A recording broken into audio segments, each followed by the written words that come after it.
দেখতে পাচ্ছেন যমুনার পাড়িতে, এবং আপনারা লাইক কমেন্ট শেয়ার করতে বলবেন না, আপনার লাইক কমেন্ট করেন। এই দেখেন নতুন রেল লাইন দেখা যাচ্ছে।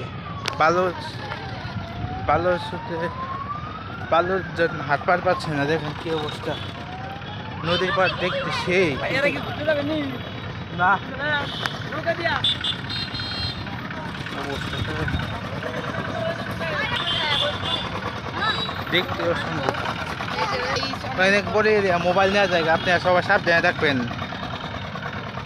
দেখতে পাচ্ছেন লঞ্চ এরিয়া, অনেক বড় এরিয়া গাইস।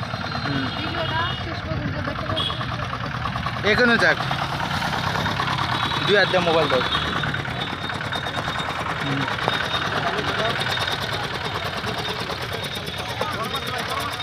ও রে